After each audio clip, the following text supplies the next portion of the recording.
사람이 사람으로 살아가는 데 있어서 아주 중요한 3대 요소가 있습니다.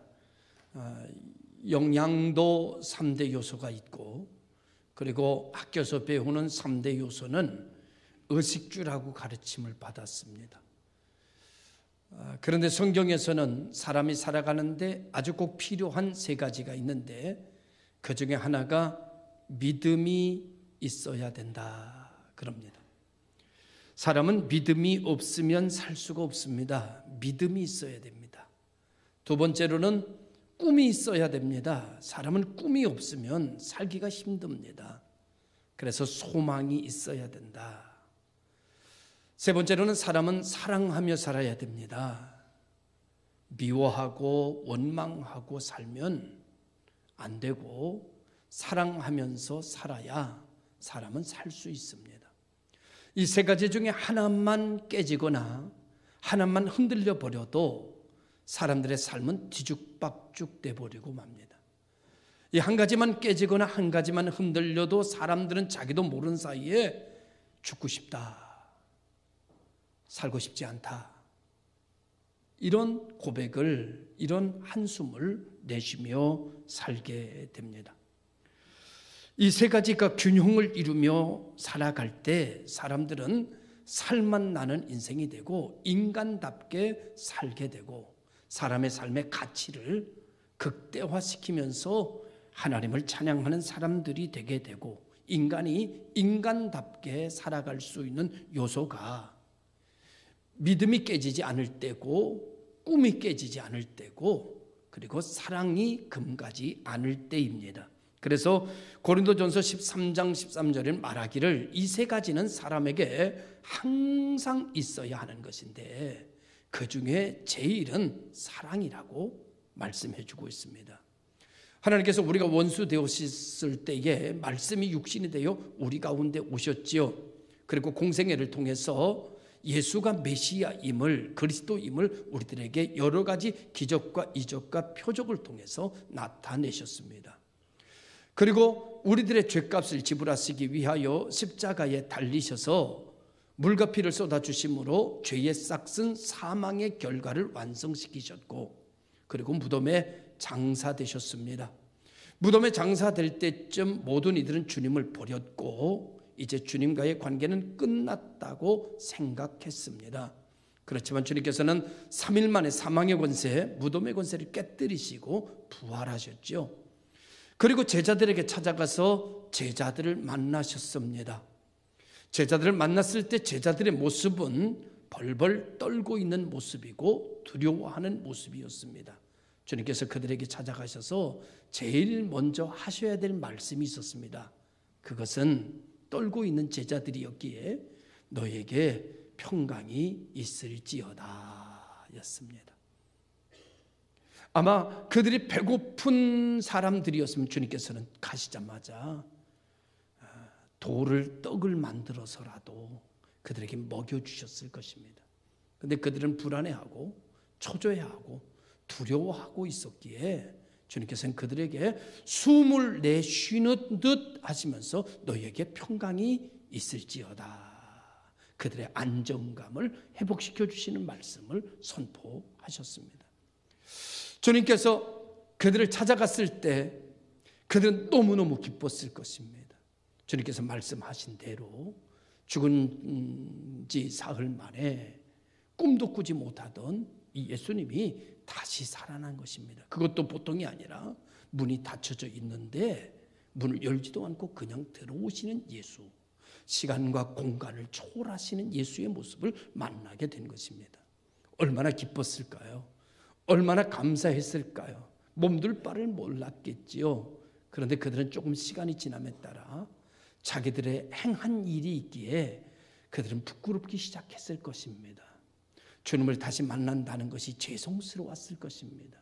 너무 좋지만, 너무 감사하지만 주님 앞에 나설 자격을 이미 잃어버린 제자들이었기에 주님 앞에 나설 수가 없었던 것이지요. 이구동성 참 잘됐다, 감사하다, 주님이 정말 말씀대로 다시 살아나셨다, 얼마나 다행한 일이냐 라고 생각했지만 그 앞에 담대하게 나설 수 있는 제자들은 단 한 명도 존재하지 않았습니다. 그래서 그들은 모두 다 갈릴리로 자기 고향으로 돌아가 버리고 말았지요. 그리고 그곳에서 모여서 그들은 예전의 직업을 다시 회복해서 고기잡이를 시도하고 있었습니다. 그들이 이제 주님은 사랑하지만 주님 앞에 나설 수 있는 자격을 잃어버린 나의 모습으로 이제는 고향으로 돌아가서 옛 모습으로 돌아가 버린 그들을, 그래서 그들은 모여서 다시 고기잡이를 시작했고 밤새도록 고기를 잡았지만 고기를 한 마리도 잡지 못한 그들에게 찾아오신 분 있습니다. 그분이 예수님입니다. 예수님과의 관계가 끊어졌다고 생각하고 예수님의 사랑이 이제는 다 사라졌다고 생각하고 제 갈 길로 간 사람들을 향하여 아직도 사랑을 멈추지 않는 분이 있습니다. 그분이 예수입니다. 예수님은 오늘도 한 마리의 고기도 잡지 못하고 신음하고 피곤해하며 고통당하고 있는 갈릴리 바닷가로 이 제자들을 찾아오십니다. 갈릴리 호숫가로 찾아온 예수님께서는 큰 소리로 외치시기를 오른편에다가 그물을 내려라, 그렇게 외치셨습니다. 주님께서 배 오른편에 그물을 던지라고 하는 말씀을 따라 그물을 내려서 다시 잡아보니 그물을 들 수조차 없을 정도로 고기가 많이 잡혔습니다. 배 오른편에 그물을 던지라라고 할 때까지 많은 사람들은 주님의 말씀에 이들이 순종했다고 하는데 이때까지는 주님인지 몰랐습니다. 이들은 주님인지 몰랐습니다. 배 오른편에 그물을 던지라고 하는 말에 그들은 다시 한번 힘을 내서 배 오른편에 그물을 던졌고 결과적으로는 성공하는 인생이 돼버리고 말았습니다. 실패가 바뀌어서 성공이 됐습니다. 자, 밤새도록 고기를 잡아도 한 마리도 잡지 못하던 인생에 말씀 한마디에 들 수 없을 만큼 고기를 잡히게 하시는 말씀의 능력은 예수밖에 없습니다. 예수님밖에 없습니다. 그들 이렇게 많이 잡히는 고기를 보면서 사랑하는 제자 요한이 멀리 계신 분을 바라보면서 고기를 이렇게 많이 말씀 한마디로 고기를 잡히게 하시는 분은 주님이시다 하고 외쳤습니다. 이때 베드로가 바다 위로 껑충 뛰어내려서 걸어서 예수님에게로 달려갑니다. 왜 베드로는 고기를 거둬들이는 것을 버리고 예수님에게로 달려갔을까요? 한마디로 말하면 사랑하기 때문입니다. 내가 여기 왔지만, 여기 있지만, 내 중심에 주님을 자격 없지만 내가 주님을 사랑하기 때문입니다. 할렐루야. 오늘 우리가 여기에 왜 있습니까? 주님을 사랑하기 때문입니다. 사랑하는 성도 여러분, 주님을 만났을 때 그는, 부활하신 예수님을 만나게 되었을 때 그는 주님을 만나면 만날수록 괴로워졌을 것입니다. 자신의 무능력이, 용기가 없었음이, 비겁함이, 이런 것을 자책하면서 나는 용서받을 수 없다, 또 용서받을 수도 없다, 또 용서받아서도 안 된다, 나 같은 사람이 주님의 제자라고, 내가 곁에 있어서는 안 된다, 나 같은 사람은 주님에게서 떠나야 된다 라는 생각을 하게 됐을 것입니다. 그리고 떠나갔는데 주님이 찾아오신 겁니다. 왜 주님은 베드로를, 제자들을 찾아오신 걸까요? 한마디로 말하면 사랑하기 때문입니다. 여러분, 예수님께서 십자가에 달려 죽으실 때 계집 중 하나가 이 사람도 예수의 제자라고 말했을 때 그는 예수의 제자가 아니라고 부인하면서 나중은 말씀을 보면 저주했다는 말 표현이 있습니다. 예수님을 향하여 저주했습니다.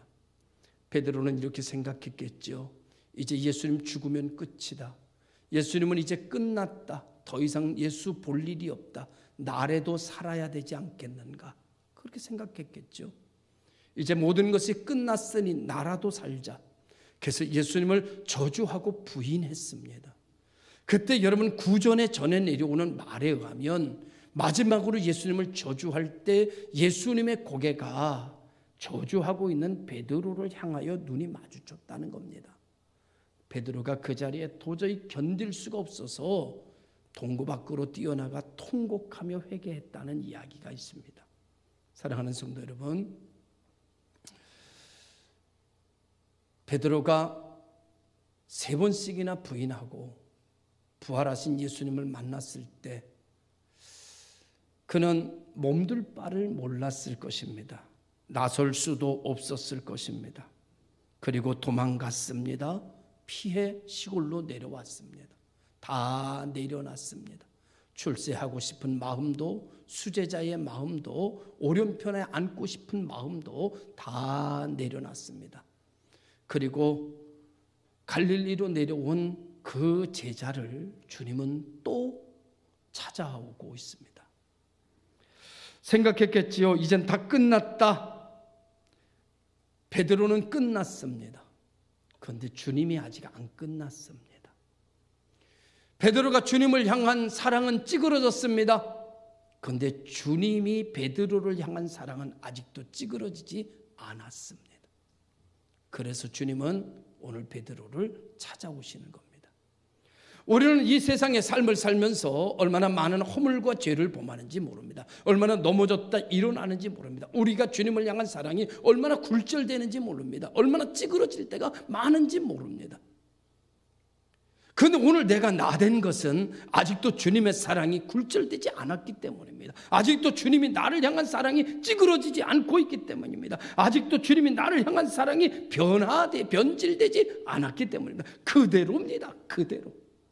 하나님께서 당신을 향한 사랑은 그대로입니다. 변하지 않았습니다. 달라지지 않았습니다. 똑같습니다.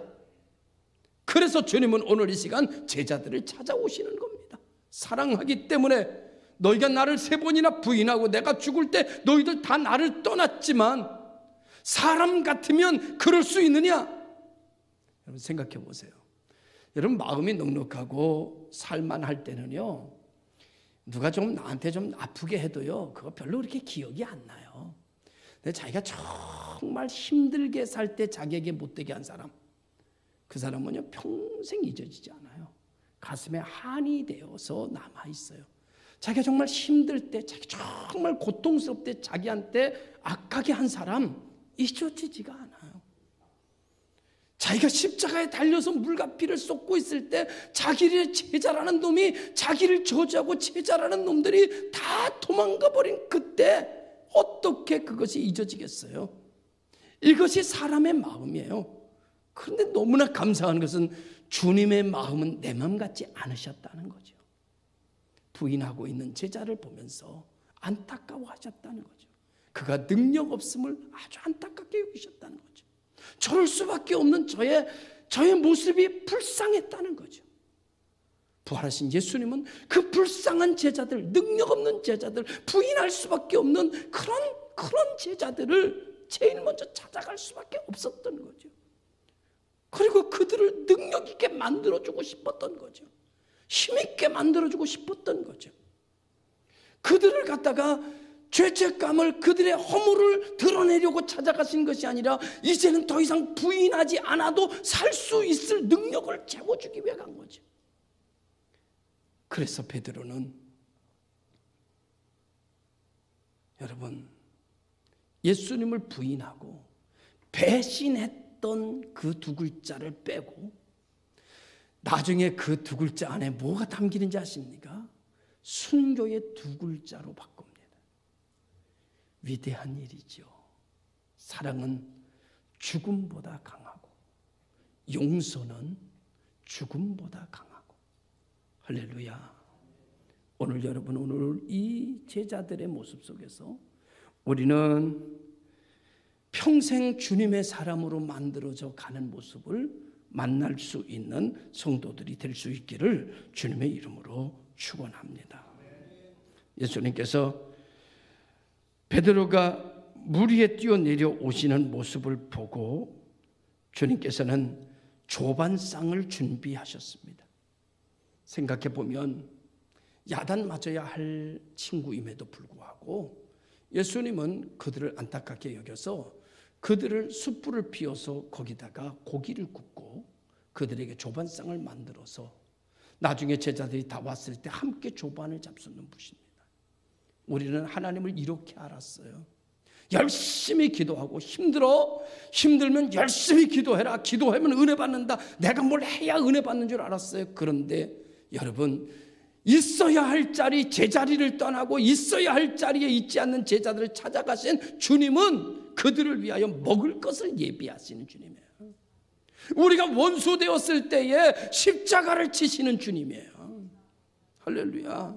여러분, 우리가 무엇을 해야지 은혜 주시는 분이 아니라 우리에게 필요한 것을 먼저 알고 먼저 움직이시고 먼저 채우시는 분이 우리 주님이에요.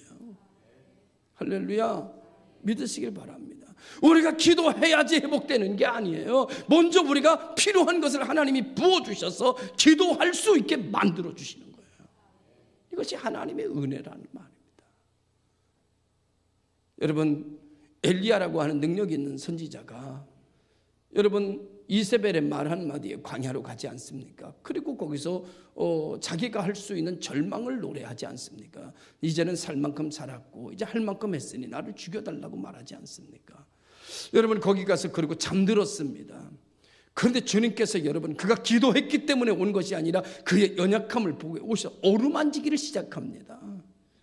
여러분 먹을 것을 여러분 가져다가 까마귀를 통해서라도 먹을 것을 먹이십니다. 그리고 여러분 어루만지십니다. 어루만지신 다음에 사명을 얘기합니다. 오늘 우리 모든 성도 여러분, 하나님은 당신을 사랑하십니다. 하나님 당신의 가정을 사랑하십니다. 당신이 찌그러져 있어도, 당신이 잘라져 있어도, 당신이 끊어져 있어도, 당신이 결박되어 있어도 하나님의 사랑은 변하지 않습니다.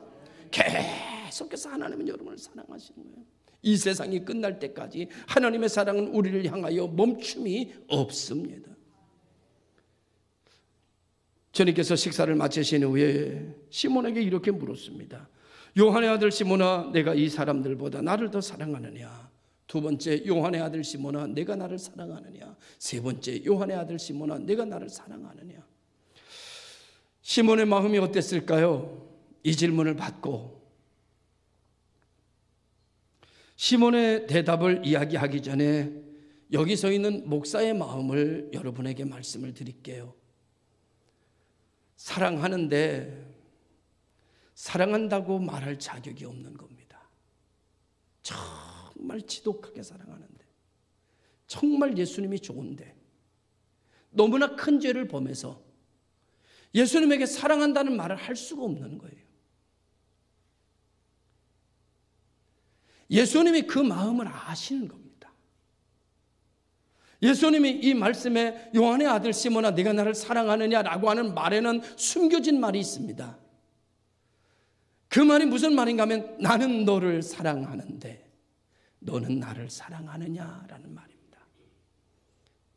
내가 나를 사랑합니까? 당신은 나를 사랑하십니까? 사랑합니까? 라고 묻는 말은 미워하는 사람에게 가서 말하지 않습니다. 자기가 사랑하는 사람에게 가서 당신은 나를 사랑하느냐고 묻지, 보기 싫은 사람, 미운 사람한테 가서 당신 나 사랑합니까? 라고 묻겠습니까? 여러분, 사랑한다 그러면 어떡합니까? 큰일 나지 않습니까? 그럼 묻겠습니까? 안 묻죠. 주님은 오늘 3번 부인한 베드로를 베드로가 생각하는 마음과 다릅니다. 베드로는 주님을 배신한 겁니다. 그런데 주님은 그가 안타깝습니다. 배신할 수밖에 없는 무능력한 시몬이 불쌍합니다. 그를 회복시켜 주고 싶습니다. 그를 일으켜 세워주고 싶습니다. 그를 다시 세워주고 싶습니다. 이것이 주님의 마음입니다. 오늘 여러분, 내가 할 수 있다면 주님이 하실 수 있는 것을 가지고 오늘 오셔서 그를 다시 회복시키는 말을 하고 있습니다. 저는 이 말씀을 들으면서 시몬 베드로가 나였다면 어떻게 했을까 생각해 보니까 이런 고백이 나왔습니다. 사랑하지요. 죽도록 사랑하지요. 이제 내가 주님을 사랑하는 마음 배신이란 나에게 없습니다. 다시 사신 부활하신 예수님 앞에 사랑하지요. 그런데 내 죄가 너무나 커서 주님을 사랑한다는 말할 수가 없네요. 왜 그런 경우 있잖아요. 사랑하는 사람에게 너무나 큰 잘못을 저지르면 정말 사랑하는데 사랑한다는 말을 못하잖아요. 우리들의 삶은 그럴 거라는 생각을 가져봅니다. 정말 사랑하는데 사랑한다는 말을 할 수가 없는 사람들, 그 사람들이 오늘 우리들입니다. 이 사람이 시몬입니다. 시몬이 뭐라고 말하냐면 주님께서 아십니다. 세 번째 놀라운 것은 세 번 물으시니까 이렇게 말합니다. 모든 것을 아시오니. 참 신비롭지 않아요? 대답이. 모든 것을 아시는 주님. 내가 주님을 사랑하는 것도 아실 줄로 믿습니다. 이렇게 얘기를 해요. 여러분, 모든 것을 아시고. 내가 3번이나 부인하고, 내가 호언장담하고, 모든 사람이 주를 버릴지언정 나는 주를 버리지 않겠습니다. 내가 주님과 죽음을 함께 하겠습니다. 호언장담하고 따라갔던 모습과 모든 것이 떠오르면서 시몬은 생각했을 겁니다. 나의 모든 것을 아시는 주님. 그러나 내가 주님을 사랑하는 것을 주님 아시지 않습니까? 여러분, 이 시몬에게 우리 주님은 이렇게 말합니다. 내 어린 양을 먹이라. 내 양을 치라. 내 양을 먹이라. 자기를 부인하고 자기를 저주한 제자에게 찾아가서 자기의 능력을 부여하고 자기의 양무리를 그에게 맡기면서 주님이 베드로를 사랑하는 것이 진짜인 것을 우리에게 증명해 주고 있습니다. 말로만의 사랑이라고 한다면 양무리는 맡기지 않았을 거예요. 내가 너를 사랑한다 말로만 하는 거였더라면 내 양을 치라고 말씀하지 않았을 거예요. 그런데 주님의 사랑은 진짜였고 베드로를 진짜 용서했고 진짜 사랑하기 때문에 자기의 모든 것을 베드로에게 위탁해 주는 모습을 보여주고 있습니다. 사랑하는 성도 여러분, 오늘 우리는 나와 다른 주님의 사랑이 있기에 오늘 우리는 아직도 그리스도인으로 살고 있습니다. 나와 다른 감정을 지닌 주님 때문에 우리는 오늘도 용서를 받고 살아가고 있습니다. 우리 모두는 다 이 시간 주님의 말씀에 우리는 이렇게 응답해야 될 것입니다. 주님은 시몬에게 하셨던 질문처럼 우리에게 찾아오셔서 질문하셨습니다. 누구야? 나는 너를 사랑하는데 너 지금도 나를 사랑하냐? 라고 묻고 있는 겁니다. 대답하십시오. 누구야? 나는 너를 사랑하는데 너는 나를 사랑하니? 나는 너를 사랑하는데 너는 지금도 나를 사랑하니? 첫 번째 질문을 다시 말하면 나는 이 모든 것보다 너를 사랑하는데 너도 너의 모든 것보다 나를 사랑하니? 라고 묻고 있습니다. 우리는 이 질문에 적어도 시몬이 말했던 것처럼 이 안에 주님을 향하는 진짜 사랑이 있어서 주님이 아십니다 라고 말할 수 있는 진짜 사랑이 있는 사람들이 였으면 좋겠습니다. 주님께서 아십니다 라고 대답할 수 있는 사랑. 그래서 주님께서 말씀하시기를 내 양을 먹이라, 내 양을 치라, 주님의 능력을 내게 위탁하면서 주님의 뜻을 내게 맡겨주시며 내게 부탁할 수 있는 주님 사랑하기 때문에 여러분, 이제 시몬 베드로는 이와 같은 은혜를 받았기에 그는 주님을 더 이상 부인할 수가 없습니다. 더 이상 배신할 수도 없습니다. 그래서 그는 마지막에 그렇게 말했다는 거 아닙니까? 주님께서 십자가에 달려 돌아가셨는데 나 같은 죄인이, 용서받은 죄인이 어떻게 주님과 똑같은 모습으로 죽겠습니까? 나를 거꾸로 십자가에 못 박아 주십시오. 그래서 그는 거꾸로 십자가에 못 박혀 죽음을 당했다고 그럽니다.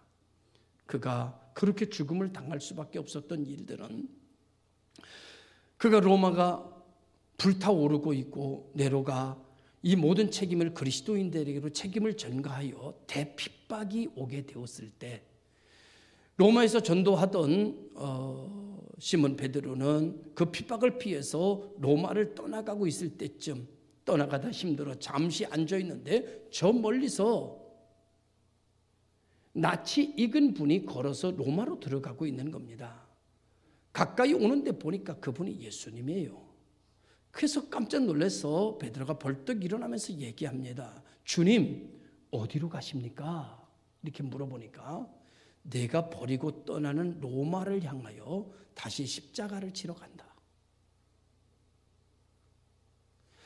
주님께서 그 말씀을 남기시고 로마로 들어가시는 겁니다. 베드로는 거기서 너무 깨달은 거죠. 내가 로마를 버리고 떠나가는 것이 주님 앞에 또 한 번의 배신이구나라는 것을 깨달았을 겁니다. 그는 그 자리에 지팡이를 꽂고 이렇게 말했다고 합니다. 쿠오디바스 도미네, 주여 어디로 가시나이까? 주님께서 내가 로마에 들어가 다시 한번 십자가에 못 박히려고 한다. 베드로는 그 말을 듣고 이렇게 고백했다고 합니다. 주님, 제가 가겠습니다. 그리고 그 자리에 뒤돌아서서 베드로가 로마를 향해 들어가 로마 군병에게 붙잡힙니다. 그리고 신문을 당하게 되고 거꾸로 십자가에 못 박혀 달라고 하고 배신의 두 자리에 순교의 이름을 새깁니다. 지금까지 우리가 얼마나 많은 배신을, 얼마나 많은 불순종을, 얼마나 많은 등돌림을 주님 앞에 했는지 모릅니다. 여러분만이겠습니까? 여기 있는 목사도 얼마나 많이 배신했겠습니까? 주님 뜻대로 살겠다고 하면서 내 기분대로, 내 욕심대로 살 때가 얼마나 많았겠습니까? 내가 주님의 자녀라고, 내가 하나님의 종이라고 말할 자격이 있겠습니까? 없지요. 우리 모두 다 자격 없습니다. 자격 없는 자의 목소리가 왜 그렇게 큽니까? 자격 없는 자의 고집이 왜 그렇게 셉니까? 자격 없는 자의 어깨가 왜 이렇게 교만합니까? 자격 없는 자의 눈빛이 왜 그렇게 날카롭습니까? 자격 없는 사람의 언어가 왜 그렇게 퉁명스럽습니까? 자격 없는 자의 모습은 그런 모습이 아닙니다. 자격이 없는 자의 모습은 고개가 숙여진 모습입니다. 자격이 없는 자의 모습은 겸손한 모습입니다. 자격이 없는 자의 모습은 예스의 모습입니다. 사랑하는 성도 여러분, 우리는 자격 없습니다. 그런데 주님은 아직도 나를 사랑하신다고 그럽니다. 우리는 자격 없습니다. 그런데 주님은 나에게 능력을 주시겠다고 그럽니다. 나는 자격 없습니다. 그런데 주님은 염려하지 말라고 나한테 그러십니다. 나는 자격 없습니다. 공로 없습니다. 그런데 주님께서 자기 공로 갖다가 나에게 보여주시면서 너 이 공로 가지고 살라고 얘기하십니다. 그래서 오늘 내가 오늘도 목사입니다. 오늘도 장로입니다. 오늘도 집사입니다. 오늘도 권사입니다. 오늘도 성도입니다. 그것은 내 공로가 아니라 예수님의 공로로입니다. 오늘 우리가 예수 그리스도의 공로로, 내가 나된 것은 하나님의 공로로 예수 그리스도의 은총으로 되어진 것입니다. 우리 모두는 다 자격이 없습니다. 권리 없습니다. 그러나 권리 있습니다. 예수님의 공로로 권리 있습니다.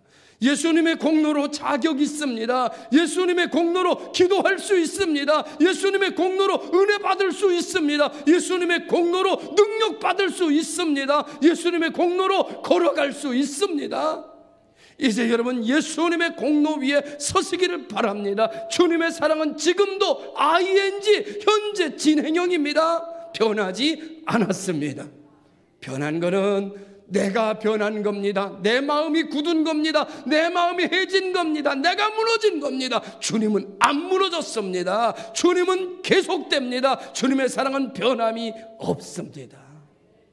사랑하기 때문에 주님은 변하지 않습니다. 오늘 이 시간 주님은 말씀하십니다. 나는 너를 세상 끝날까지 사랑한다. 너는 나를 사랑하느냐. 오늘 나를 사랑한다고 찾아오셔서 고백하시는 주님 앞에 여러분이 어떻게 사랑을 표현하며 살아가야 할지 결정하십시오. 그리고 여러분의 삶 속에 여러분의 삶에 맞는 사랑의 모습으로 응답하십시오. 그리고 하나님을 기쁘시게 하는 믿음의 성도들이 되시기를 주의 이름으로 축원합니다. 기도하겠습니다. 참 좋으신 아버지 하나님 감사합니다. 사랑하는 마음 내게 없지만 내게 주셨고, 의지하는 공로 내게 없지만 내게 주셨고, 기도할 수 있는 능력 내게 없지만 예수 공로로 내게 주셨고, 내게 있는 무능력한 죄성의 악한 모든 것들은 주님이 십자가로 가져가시고 주님의 놀라우신 은혜와 긍휼과 자비와 사랑 내게 부어주셔서 자격 없지만 자격 있게 되었고, 능력 없지만 능력 있게 되었고, 사랑할 수 없지만 사랑할 수 있게 된 우리들을 지금도 보고 계시는 하나님, 우리가 이 믿음 위에, 이 공로 위에서 주님을 사랑한다고 담대히 말하며 살아갈 수 있도록 복내려 주시옵소서. 예수님의 이름으로 기도드리옵나이다. 아멘.